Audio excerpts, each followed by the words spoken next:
नमस्कार दोस्तों, स्वागत है आपका कहानियाँ और कविताएं चैनल में। आज की कहानी है नियति का खेल। बड़ी डरी सहमी सी वो दो बूढ़ी आंखें यहाँ वहाँ देखती जा रही थी। आशा भरी नज़र से हर एक चेहरे को देखती, मानो हर चेहरे में वो किसी को ढूंढ रही हो। रेलवे स्टेशन के प्लेटफॉर्म पर बैठी हुई वह बूढ़ी औरत आते जाते हर इंसान की तरफ एक सवालिया नज़र से देख रही थी, मानो कुछ पूछना चाहती हूँ, कुछ कहना चाहती हूँ, परंतु फिर चुप करके बैठ जाती। तभी अचानक ट्रेन पहुँच गई और सभी लोग ट्रेन में बैठने के लिए दौड़ने लगे। वह बूढ़ी औरत जल्दी से उठी और उठकर जोर जोर से आवाज़ लगाने लगी, सौरभ, सौरभ। न जाने उसके कमज़ोर शरीर में इतनी ताकत कहाँ से आ गई कि अपना बैग उठाकर तेज़ी से दौड़ती हुई एक डिब्बे के पास जाकर आवाज़ लगाने लगी, सौरभ, ओ बेटा सौरभ। लेकिन 2 ही मिनट में ट्रेन चले जाने के बाद स्टेशन पर सन्नाटा छा गया। वह बूढ़ी औरत धीमे कदमों से वापस प्लेटफॉर्म पर आकर बैठ गई। स्टेशन पर पापड़ बेचता एक युवक उस बुढ़िया को कब से देख रहा था। फिर उसके पास आया और बोला, क्या हुआ अम्मा? बूढ़ी औरत ने उसकी तरफ डरी हुई नज़र से देखा, फिर बोली, बेटा एक बात बताओ, टिकट काउंटर बहुत ज़्यादा दूर है क्या? फिर उस पापड़ बेचने वाले युवक ने कहा, नहीं तो। फिर उस बुढ़िया ने दाईं तरफ हाथ करते हुए कहा कि मेरा बेटा तो उधर टिकट काउंटर से टिकट लेने के लिए गया था, फिर अभी तक आया क्यों नहीं? वह युवक बोला, अम्मा टिकट काउंटर दाएं तरफ नहीं है, अपने बाएं तरफ देखिए, पास में ही टिकट काउंटर है। नहीं, मेरे बेटे ने तो कहा था कि गांव का टिकट किसी और टिकट काउंटर में मिलता है। यह कहकर वह मुझे यहाँ बिठाकर गया था। अब उस युवक के मन में कुछ संदेह हुआ। तभी बुढ़िया बोली, देखो ना बेटा, 3 घंटे हो गए उसे टिकट लेने गए हुए, अब मैं क्या करूं? तभी पापड़ वाले ने कहा, माँ जी आप चिंता मत करो, इतनी देर से बैठी हैं तो आपको भूख भी लगी होगी, इसलिए माँ जी यह खाना खा लीजिए। पापड़ वाले ने अपना खाना उनके हाथ में थमा दिया और बोला, अपने लिए खाना लाया था, खाने के लिए समय ही नहीं मिल पाया, यह आप खा लीजिए। बुढ़िया ने कांपते हाथों से खाना लिया और उसे ढेर सारा आशीर्वाद दिया। अच्छा माँ जी, मुझे घर जाना है, आप एक बात बताओ, आप कौन से गांव से आई हैं? मैं आपको टिकट ले देता हूँ, पापड़ बेचने वाले ने कहा। तो वह बूढ़ी औरत बोली, नहीं बेटा, मेरा बेटा थोड़ी देर में आता ही होगा, तुम चिंता मत करो।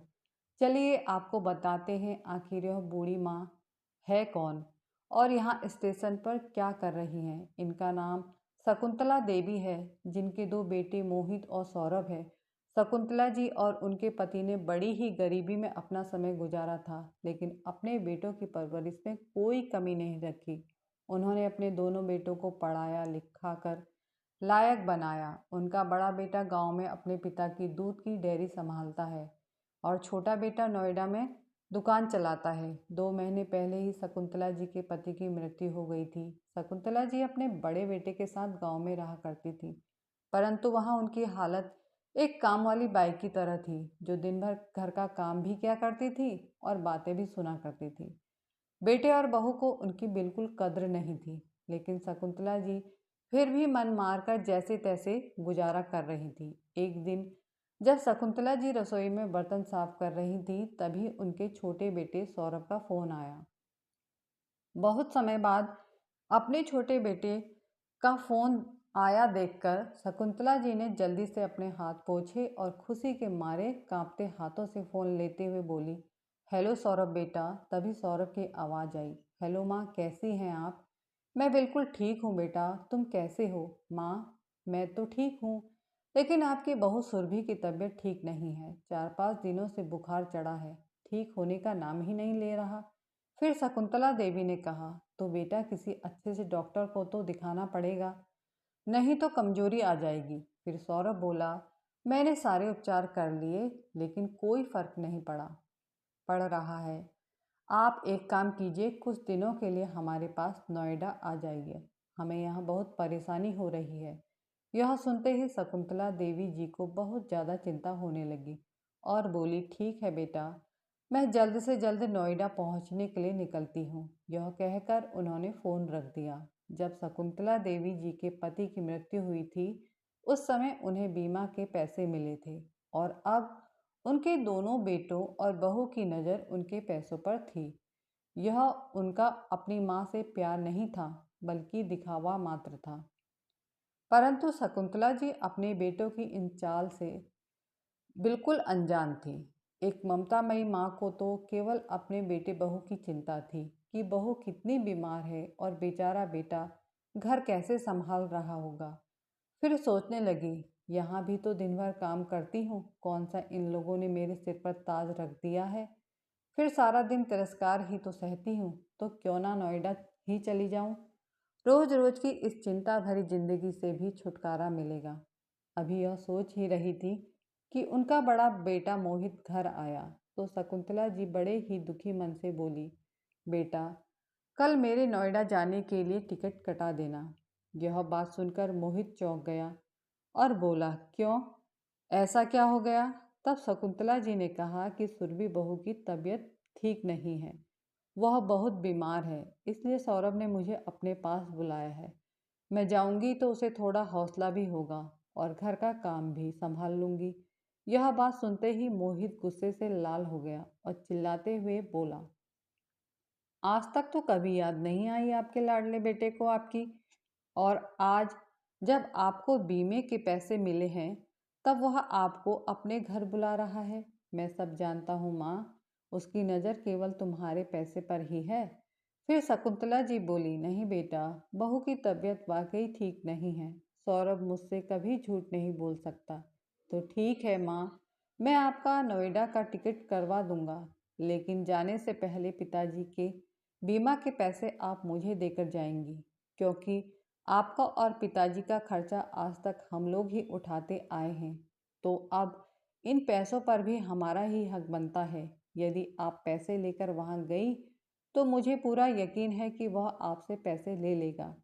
तब शकुंतला जी बोली, इस समय में भी तुझे ऐसी बातें सूझ रही हैं।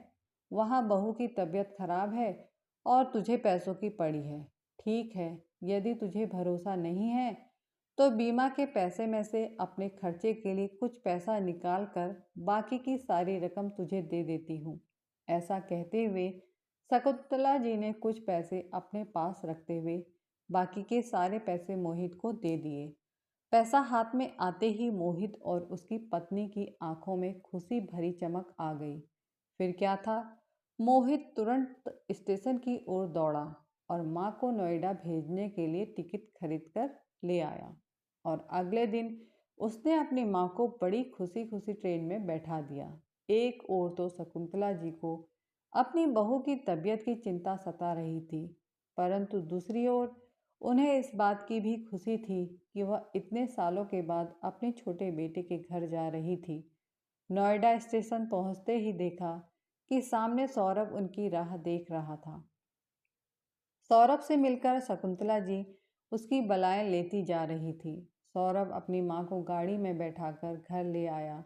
घर पहुंचकर अपनी बहू से मिलते ही शकुंतला जी बोली, बहू, मैं आ गई हूँ, अब तुझे चिंता करने की कोई ज़रूरत नहीं है। देखना, तेरी इतनी सेवा करूँगी कि कुछ ही दिनों में तुझे पूरी तरह से ठीक कर दूँगी। तभी उनकी बहू सुरभि बोली, लेकिन माँ जी, मुझे सेवा से ज़्यादा दवाइयों की ज़रूरत है। फिर शकुंतला जी ने कहा, तो दवाइयाँ ली क्यों नहीं। तभी सुरभि बोली, माँ जी, दवाइयाँ कहाँ से लेते, आपके बेटे की तो कुछ कमाई है नहीं, सारा दिन दुकान पर मक्खियाँ मार कर आ जाते हैं। यह सुनकर शकुंतला जी को बड़ा दुख हुआ। फिर बोली, बहू, अब मैं आ गई हूँ ना, अब तुम्हें दवाइयों की कोई ज़रूरत नहीं पड़ेगी। मैं अपने देसी नुस्खे से काढ़ा बनाकर तुम्हें पिलाऊंगी, तुम देखना बुखार तो यूं गायब हो जाएगा। शकुंतला जी ने बड़े प्यार से अपनी बहू के लिए काढ़ा बनाया, उसे पिलाया, फल काटकर उन दोनों को खिलाए। अब जैसे ही शकुंतला जी सब्जी तरकारी खरीदने के लिए घर से बाहर निकली, तब सुरभि ने सौरभ से कहा, माँ जी तो यह जहर जैसा काढ़ा पिला पिलाकर मुझे सच में ही बीमार कर देंगी। अरे क्या करूं सुरभि, मैंने तो सोचा था कि माँ आएगी तो दवाइयों के नाम पर कुछ पैसे हमें दे देंगी, इसलिए तुम्हारी बीमारी का बहाना बनाया। लेकिन माँ ने तो अपने ही देसी नुस्खे अपनाने शुरू कर दिए। फिर सुरभि बोली, तुम्हारी माँ से पैसे निकलवाना इतना आसान नहीं है, हमें कुछ करना होगा। बस फिर क्या था, कभी सौरभ अपनी माँ से कुछ पैसे मांग लेता तो कभी सुरभि किसी ना किसी बहाने अपनी सास से पैसे ऐंठ लेती। शकुंतला जी भी उन्हें चुपचाप पैसे दे देती, क्योंकि उन्हें तो लगता था कि उनके बेटे की दुकान पर काम नहीं है, इसलिए उसकी मदद करना उनका फर्ज है। अब इस तरह करते करते किसी न किसी बहाने से वे दोनों अपनी माँ से पैसे निकलवा लेते और बहू पर काम का ज़्यादा भार न पड़े, इसलिए इस उम्र में भी शकुंतला जी जैसे तैसे रसोई घर का सारा काम भी कर दिया करती थी और पूरे घर की साफ सफाई, बर्तन धोने जैसे काम भी कर देती थी, जैसे कि उनकी शुरू से ही आदत थी। इस सब ने सबसे सुरभि तो बहुत खुश थी कि चलो बैठे बिठाए मुफ्त की नौकरानी मिल गई और पैसे भी आ रहे हैं। अब यहाँ भी वही सब होने लगा जो गांव में होता था। शकुंतला जी दिन भर काम करती और बहू आराम फरमाती। लेकिन एक दिन शकुंतला जी का रसोई घर में काम करते करते हाथ जल गया। उनके हाथ में बुरी तरह से छाले पड़ गए, जिस कारण अब वह काम नहीं कर पाती थी। सारा काम वापस सुरभि पर आ गया। ऊपर से जब सौरभ ने उनसे कहा कि माँ, इस महीने खर्च ज़्यादा हो गया है, मुझे पिताजी के बीमा के पैसे में से कुछ पैसे चाहिए, तो शकुंतला जी बोली, बेटा मेरे पास कहाँ है पैसे। तेरे पिताजी के बीमा के जो पैसे मिले थे उसमें से तो काफ़ी पैसा तेरे बड़े भाई मोहित ने ले लिया और उसमें से कुछ पैसा जो मैं यहाँ लेकर आई थी वह तुमने ले लिया। मेरे पास तो गांव जाने के लिए टिकट का पैसा तक नहीं है। मेरे सारे पैसे तो तुझे दे दिए, मेरे पास अब एक भी पैसा नहीं है। अपनी माँ की बात सुनकर सौरभ गुस्से में आ गया। माँ, तुमने सारा पैसा मोहित भैया को दे दिया और हमारे लिए कुछ भी नहीं छोड़ा। यहाँ पर आकर तुमने खर्चा ही कितना किया है और कहती हो कि सारा पैसा खत्म हो गया। क्या आपको दिखाई नहीं दिया कि आपके बेटे का काम धंधा अच्छा नहीं चल रहा? अब जब सारा पैसा आपने अपने बड़े बेटे को ही देकर आई हैं तो उसी के साथ रहो। तब शकुंतला जी बोली, तुम्हारा काम धंधा नहीं चल रहा है तो इतना खर्च करते ही क्यों हो? अगर पहले ही भविष्य का सोचकर कुछ बचा लिया होता तो आज यह नौबत नहीं आती तुम पर। यह बात सुनकर सुरभि बदतमीजी से बोली, ज़्यादा भाषण देने की कोई ज़रूरत नहीं है, यहाँ हमारा खर्चा भी बड़ी मुश्किल से चलता है, अब हम आपका बोझ कैसे उठाएंगे। फिर सौरभ ने कहा, माँ, आप एक काम क्यों नहीं करती, भैया के पास गांव वापस क्यों नहीं चली जाती। अपने बेटे बहू के मुंह से यह बात सुनकर शकुंतला जी की आंखों में फिर से आंसू आ गए और वह कहने लगी, बेटा मैं तो तुम्हारे बुलाने पर ही यहाँ आई थी, लेकिन अब मेरे पास पैसे खत्म हो गए तो मेरी 2 वक्त की रोटी भी तुम्हें भारी लग रही है। क्या केवल पैसों के लिए तुमने मुझे अपने पास बुलाया था? वह तो तुम ऐसे ही मांग लेते तो मैं तुम्हें दे देती। यह कहकर शकुंतला जी रोने लगी। माँ जी, यह फालतू के नाटक बंद कीजिए, हमसे अपना खर्च नहीं उठाया जाता, आपको कहाँ से बिठाकर खिलाएंगे।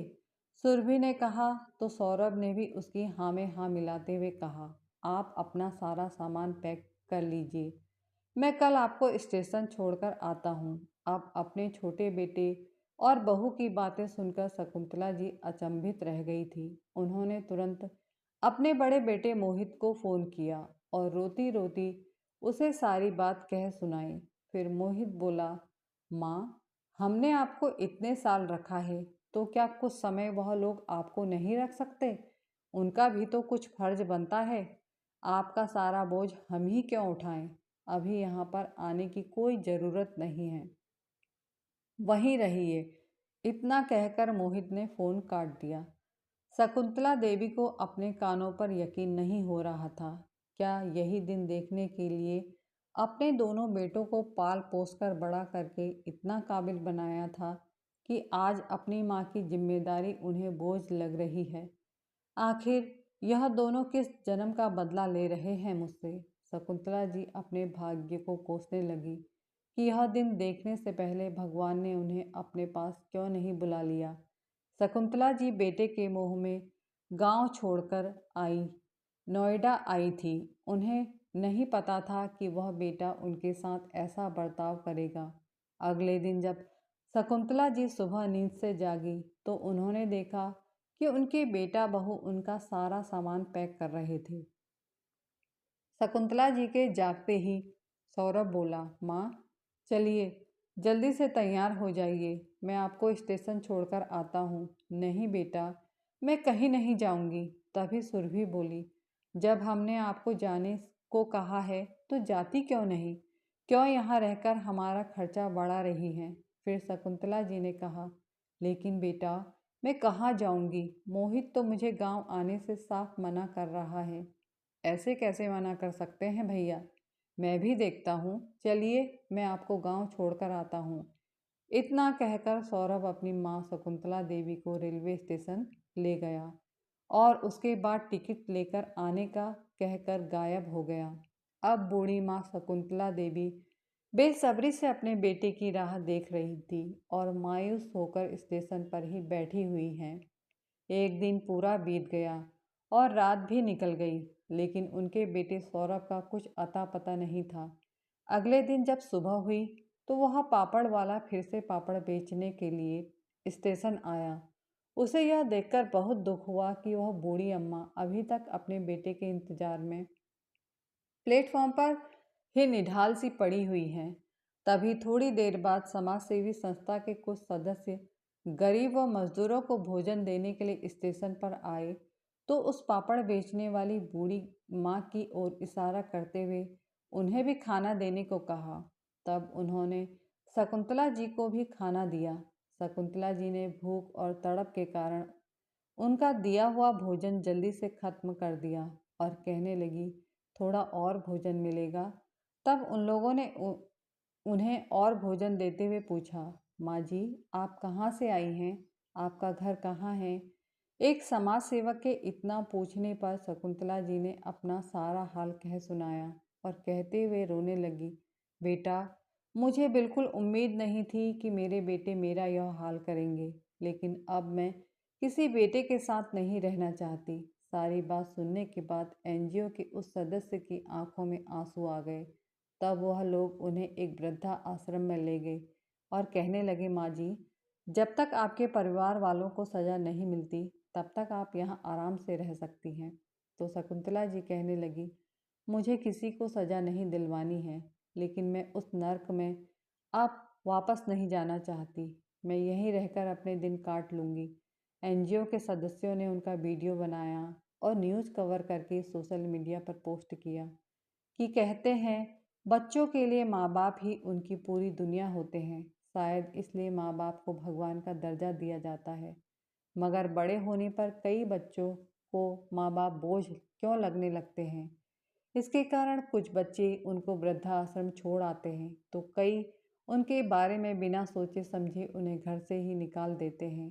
आज भी ऐसी ही एक घटना 68 वर्ष की शकुंतला देवी के साथ, जिनके पति की मृत्यु होने के बाद उनके बेटों ने भी उन्हें दर दर की ठोकर खाने पर मजबूर कर दिया। आखिर ऐसा कब तक चलता रहेगा? न्यूज़ कवर करके और शकुंतला जी को सांत्वना देकर एनजीओ के सदस्य चले गए। शकुंतला जी को वृद्धाश्रम में रहते हुए अभी 4-5 दिन ही हुए थे कि उनके पास वृद्धाश्रम का संचालक आया और उन्हें कहने लगा कि आपका बेटा बहू आपसे मिलने आए हैं। शकुंतला जी यह सुनकर बड़ी हैरान रह गई। साथ ही उनके चेहरे पर खुशी के भाव आ गए कि आखिर उनके बच्चों के मन में उनके प्रति प्यार उमड़ आया। परंतु जैसे ही वह बाहर आई, उन्होंने देखा कि 25 साल का एक युवक अपनी पत्नी के साथ उनका इंतजार कर रहा था। उसे देखकर शकुंतला जी निराश होकर वापस जाने लगी, क्योंकि वह उस लड़के को जानती नहीं थी। परंतु इस समय उन्हें पीछे से आवाज़ आई, शकुंतला काकी, पहचाना नहीं अपने बेटे को? यह आवाज़ सुनकर उनकी हैरानी का ठिकाना न रहा, क्योंकि इस नाम से तो उन्हें राजू पुकारा करता था। शकुंतला देवी ने पीछे की ओर देखा और विश्वास भरी नज़र से उस लड़के की ओर देखने लगी और थोड़ी देर देखती रह गई। हाँ, यह तो राजू ही था। उसे देखते ही शकुंतला जी की आंखों में एक अजीब सी चमक आ गई। कितना बड़ा हो गया है रे तू। 14-15 साल का था जब तुझे आखिरी बार देखा था। दरअसल राजू एक अनाथ लड़का था जिसके आगे पीछे कोई नहीं था। उसकी हालत पर तरस खाकर शकुंतला जी और उनके पति ने उसे अपनी दूध की डेयरी में काम दे दिया था। तनख्वाह के साथ साथ उसकी पढ़ाई लिखाई और पालन पोषण का खर्चा भी उठाते थे। लेकिन जब शकुंतला जी के बेटे मोहित ने डेयरी का कार्यभार संभाला तो राजू पर चोरी का इल्जाम लगाकर उसे वहां से निकाल दिया। शकुंतला जी रोती रह गई कि मेरा राजू ऐसा कभी नहीं कर सकता। लेकिन किसी ने उनकी एक न सुनी और आज राजू को इतने सालों बाद अपने सामने देखकर शकुंतला जी की खुशी का ठिकाना ना रहा। तभी राजू बोला, अरे काकी, अपने राजू को नहीं पहचाना। इतना कहते ही राजू ने आगे बढ़कर उनके पैर छुए तो तभी शकुंतला जी ने उसे अपने गले से लगा लिया और बड़े प्यार से उसका माथा चूमा। उनकी आंखों से तो जैसे गंगा जमुना ही बह निकली। तभी राजू की पत्नी भी शकुंतला जी के पैर छूने लगी। यह आपकी बहू है काकी, राजू ने कहा तो शकुंतला जी ने उन दोनों को ढेर सारे आशीर्वाद दिए। तभी राजू बोला, काकी, मैंने कल आपकी खबर मोबाइल में देखी तो मैं खुद को रोक नहीं पाया। नियति भी कितना अजीब खेल खेलती है। जिन लोगों की माँ होती है उन लोगों को माँ की कद्र नहीं होती। और यहाँ मैं अनाथ माँ के प्यार को आज तक तरस रहा हूँ। काकी, मैं और आपकी बहू आपको लेने आए हैं। अब आप हमारे साथ हमारे घर पर रहेंगी। नहीं बेटा, मैं तुम्हारे साथ कैसे जा सकती हूँ। मैं यहीं पर बहुत अच्छी हूँ, किसी पर बोझ नहीं बनना चाहती। जिंदगी के जितने दिन बचे हैं यहीं रहकर जैसे तैसे गुजार लूँगी। काकी, बचपन में आपने जो प्यार और स्नेह आपने मुझे दिया, उस प्यार को कैसे भुला सकता हूँ मैं। यह आपका एहसान ही था मुझ पर कि आज मैं एक बड़ी मल्टीनेशनल कंपनी में मैनेजर के पद पर कार्यरत हूँ और आज मैं आपकी एक भी नहीं सुनने वाला। आपको हमारे साथ चलना ही होगा। ऐसा कहते हुए राजू शकुंतला जी का हाथ पकड़कर अपनी ओर खींचने लगा। लेकिन शकुंतला जी की आंखों में आंसू लिए जस की तस खड़ी रही। तभी उसकी पत्नी ने कहा, अगर आप हमारे साथ चलेंगी तो हमें माँ का प्यार मिल जाएगा और हमारे बच्चे को दादी की छाया। फिर राजू आंखों में आंसू लिए शकुंतला जी के पैरों में गिर गया और बोला, काकी, इतने एहसान किए हैं आपने मुझ पर, बस यह एक एहसान और कर दो।